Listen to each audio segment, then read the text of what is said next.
afternoon. I'm Daniel Guest, and welcome to the Imagine Golf podcast, brought to you by Imagine Golf and PXG. You can go to our site, imaginegolf.com, to see all of our offerings, including our free drills, our practice plans, our golf ebooks and videos, or to book a lesson with me at our state-of-the-art studio right outside of Philadelphia, or virtually from anywhere in the world through our partner, thegolfliveapp.com. You can sign up for our free tips and videos that go out once a week, every week, by simply dropping us your email. All right. Well, look, today's podcast was inspired by probably the last 3 days out of 5 given lessons. The title of today's podcast is simple. It's like, stop the madness, right? And fix your big miss first. Stop the madness and fix your big miss first. Look, I give a lot of lessons, right? Sometimes 10, 12 a day, right? And I had 3 days in a row, or three days out of a week anyway, where a bunch of students came in from other instructors, right? Some in the area, some not in the area.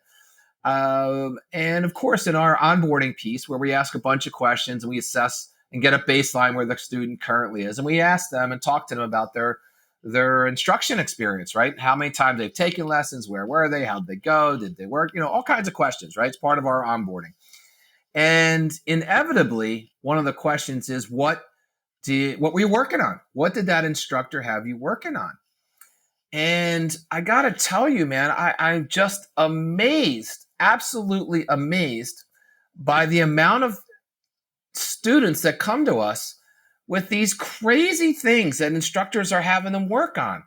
My wrist hinge at the top of the backswing, my lateral movement of my left knee, getting my right hand in my back pocket, getting club lag, compressing the golf ball, which there's nothing wrong with any of those things.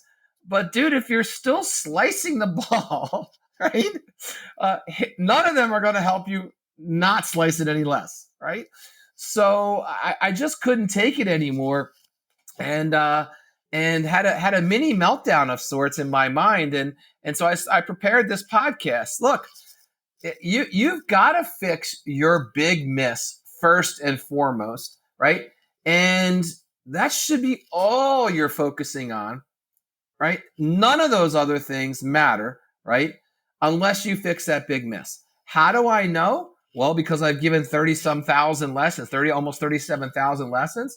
Oh, and by the way, all the top instructors in the world say the same thing, right? One of my contemporaries, Hank Caney, even wrote a book called just that, Fix Your Big Miss. And he's in the World Golf Teacher Hall of Fame, for crying out loud. So I know when I tell you it's sound advice, I assure you it is, right? So what is your big miss? Well, if I say to people, hey, and by the way, we asked just that question in our onboarding as well. Hey, man, what is your big miss? I hear from about probably 50% of the students, oh, I'm inconsistent. Okay, well, I totally get that. But you're consistently inconsistent, which leads me to believe that you have a big miss, right? And while there are golfers out there that, are just god-awful on every shot, there aren't many of you, right? So almost everyone has a said pattern of a miss, okay? About 80% of you plus miss the ball to the right or slice the ball. So you've got to start with just a basis there as to what your big miss is, right? So if you don't know what that big miss is, or at least you're telling yourself, well, then you got to pay attention just a little bit more. So I came up with, and for preparation for the podcast today, I came up with kind of a 7-step way, right, to get better at your big miss, okay? And if you follow these 7 steps, you're going to play infinitely better golf in 2024. I guarantee it. I don't even have to see you swing to tell you that, or to confirm that, right? All I got to hear from you is that, yep, I'm going to do these 7 things. I know you're going to play better golf, okay? The first one is an obvious one. You've got to identify, and we kind of touched on it already. You've got to identify what that big miss is, okay? What is it? If you play 5 rounds, 7 rounds, 10 rounds, what happens more times than not, right? And there's a shit ton of misses. I get it. there's thick, we used to say fat, not allowed to say fat anymore. You get the idea, right? But you can top the ball, you can the dreaded shank the ball, you can slice the ball, you can hook the ball, you can hit the ball short, you can hit the ball long, right? You can hit it off the toe, off the heel, off the top of the club on the driver. Some of you are experts at, right? So there are plenty of misses, right, out there. Pick yours. All right. What is your biggest one of those? Now, you can't consist. If you looked at let's say we picked the top 7, right? And then you took 700 shots just for the sake of math on this podcast, right? Because you're driving and you can't look at your fingers. I get it. But seriously though, right? If you had 7 misses, the top 7, and you took 700 shots, there is no way, shape, or form you'd have 100 shots on each one of those misses. There would be a bulk of the misses on one of those, and there's your big miss. So if we're doing anything, I mean anything, working on our game-wise, that's not contributing towards that big miss, you're not going to play better golf. Point paragraph. Just not going to happen. So all of you out there, right, that are worried about hitting the ball, in the center of the face, as an example, right? If that's your big miss, that's perfect, right? But if you're still coming over the top and still slicing the ball, and you're worried about striking the ball in the center of the face, it ain't going to help you, man. Right? So identify that big miss. That is step 1. If you need help with that, well, get with someone that knows what they're talking about, right? If you have a friend that you trust that's a really good golfer, get with them, all right? I'm a big staunch believer, and it sounds biased, and I guess it is, but take a lesson with someone that you know is good at what they do. They'll identify your big miss in 5 seconds, all right?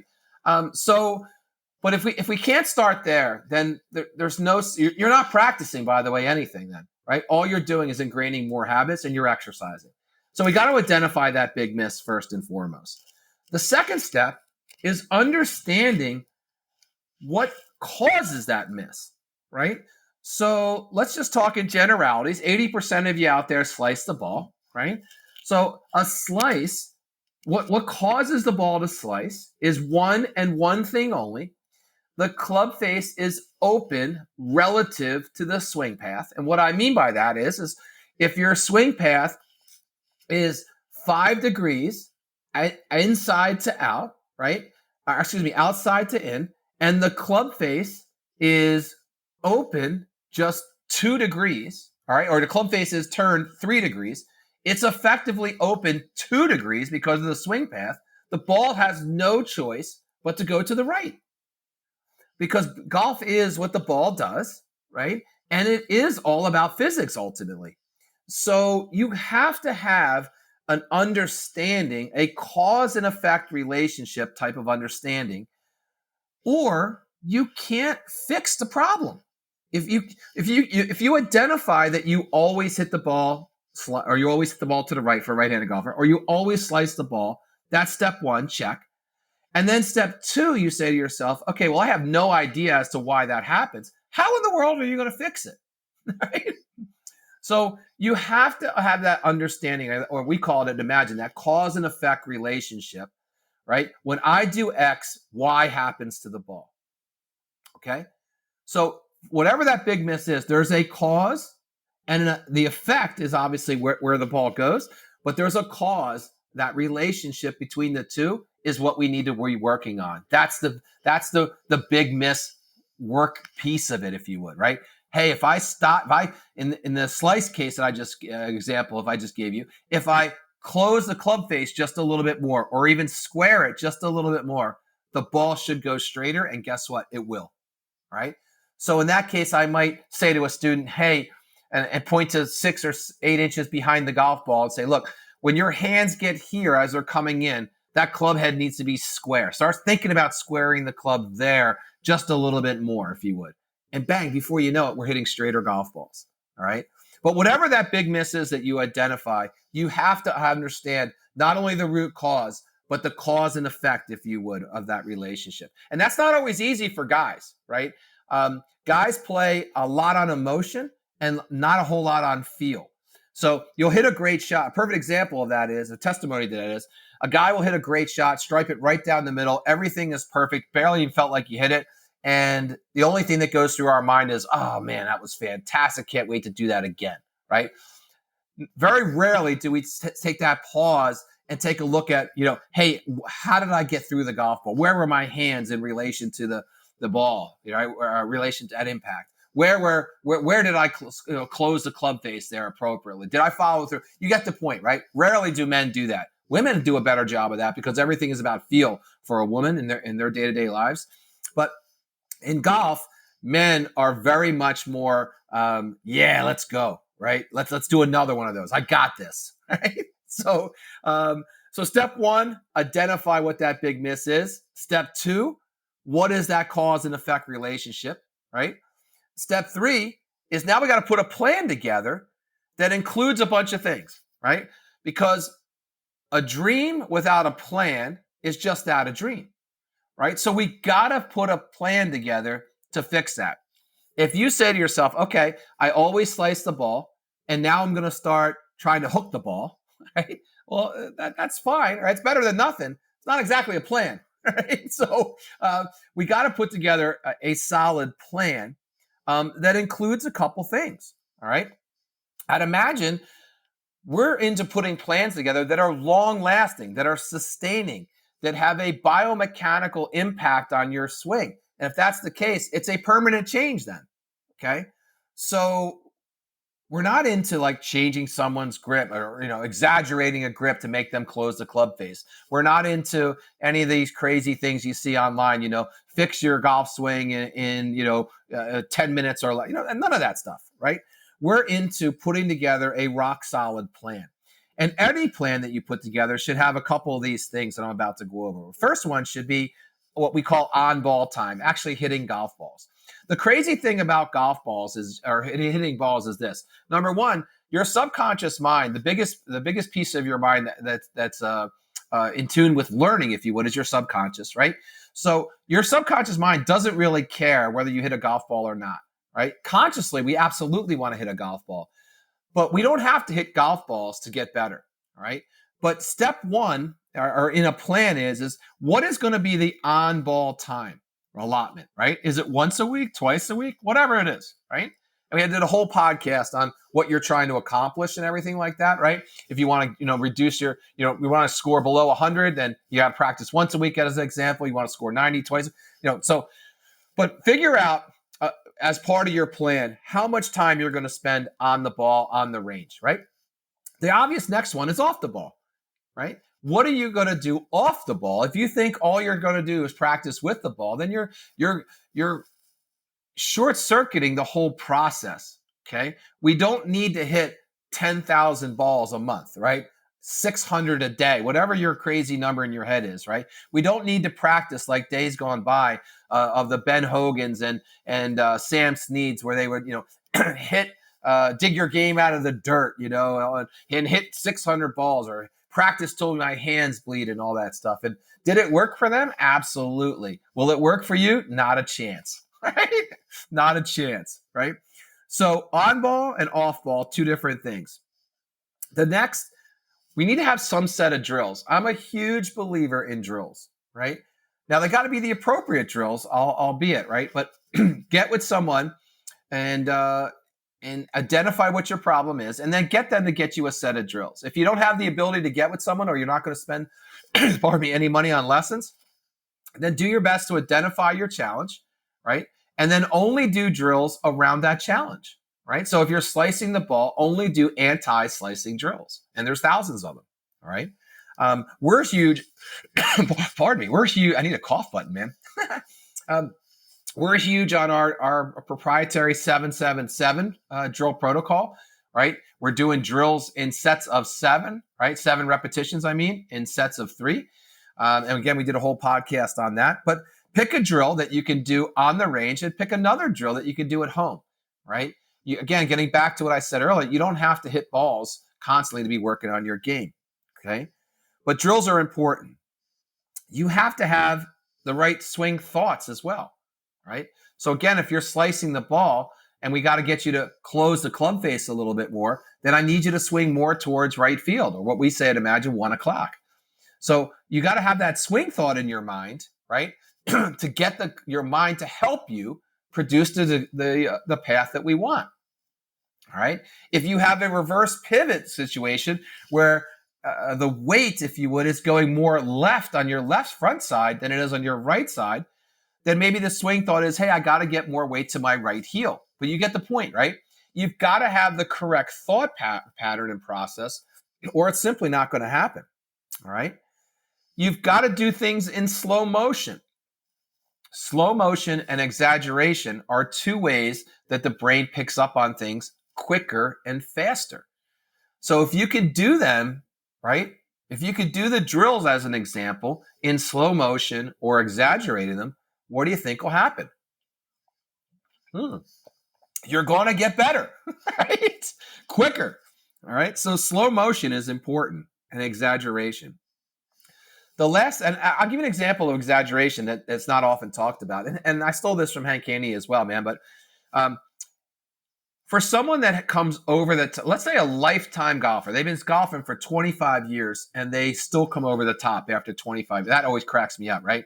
But 25 years they've swinging over the top, or 25 years they've been slicing the golf ball. And that's pretty hard to break that pattern, right? They've swung so many times, right, incorrectly, that I get it. Their body and their mind just won't seem to cooperate. So Hank does this pretty cool thing where he takes the swing and starts doing it backwards or counterclockwise. And guess what happens? It feels completely different, obviously, because it's going the opposite way. But you will not make the same mistakes going backwards as you do going your regular forward, if you would. So it was a unique way, if you would, to kind of break the mental and physical pattern and break the paradigm that golfers have, right? So that's an example of exaggeration that has been proven to work, all right? So let's just go over those points again on how to put your plan together. The first is on-ball time or range time. The second is off-ball time or time at home. Drills would be the third, both home and on the range, and we're big proponents of that 7-7-7 protocol. The last two are thoughts and slow motion and exaggeration.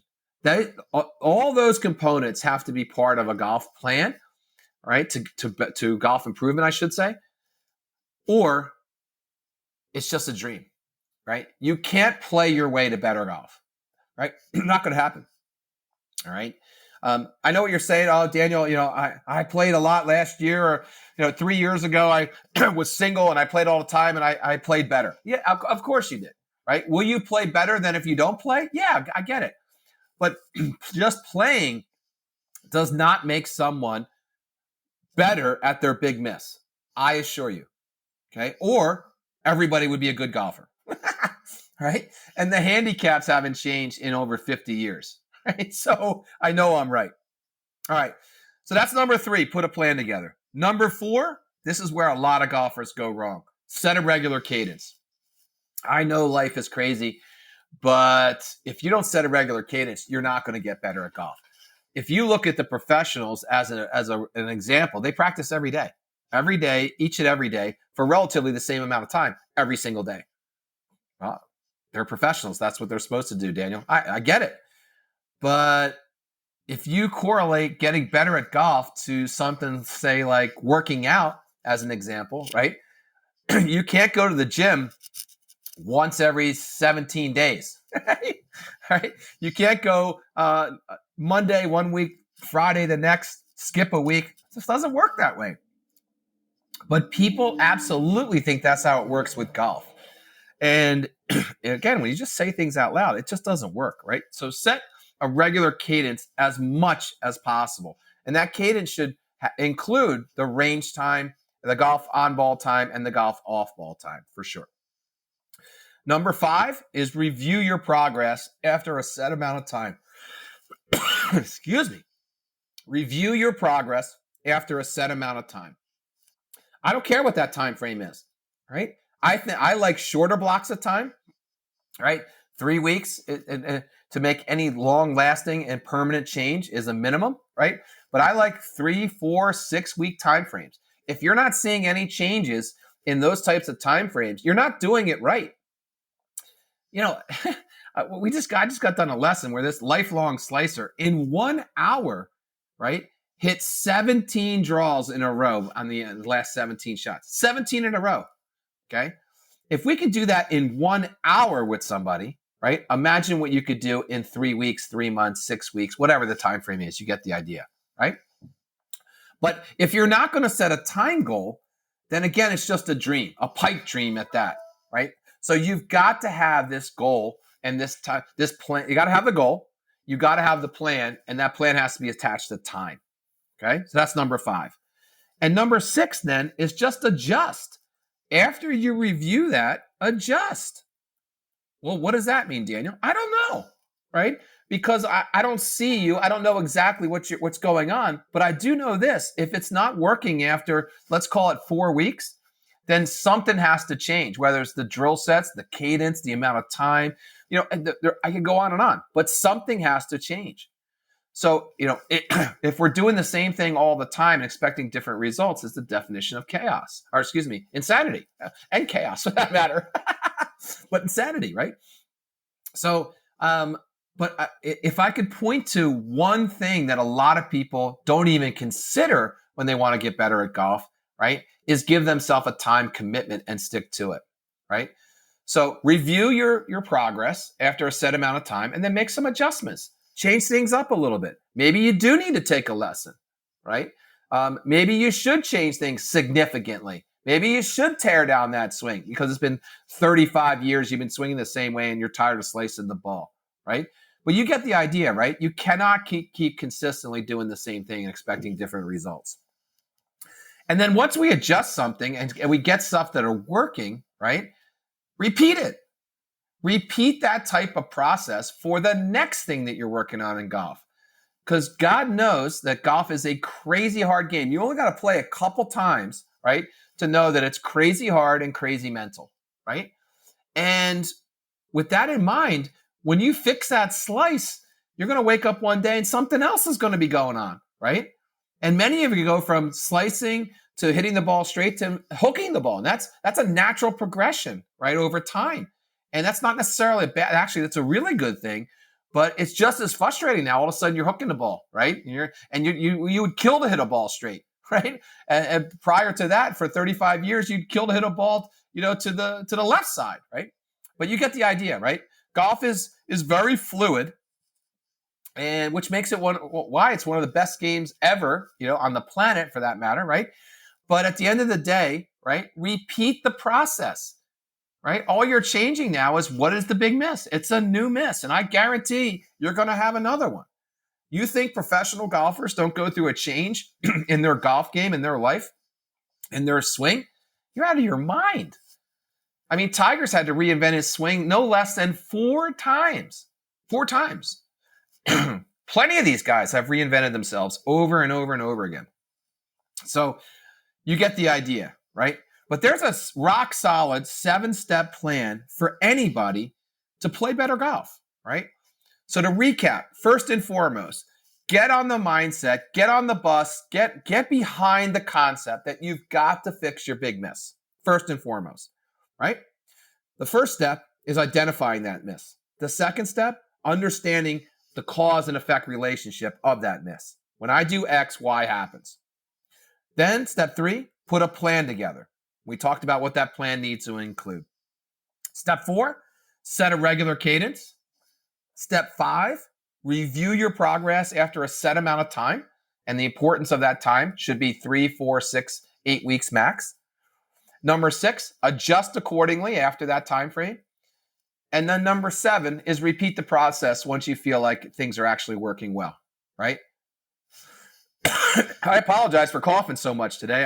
I just came off a cold, if you would, but that's it. If you'll follow that program, and look, even if you don't follow that program, if you just commit to the title and just say, hey, I'm going to fix my big miss and I'm not going to work on any of these other crazy things that I opened the podcast with, you're going to be better. And you're going to be thanking me for it. All right. All right. So listen, that's today's cough-filled podcast. Thanks for tuning in.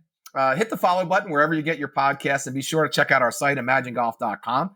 And you can follow us on all our social media platforms, including YouTube. We're on all of them. And here's to getting you the game that you've always imagined.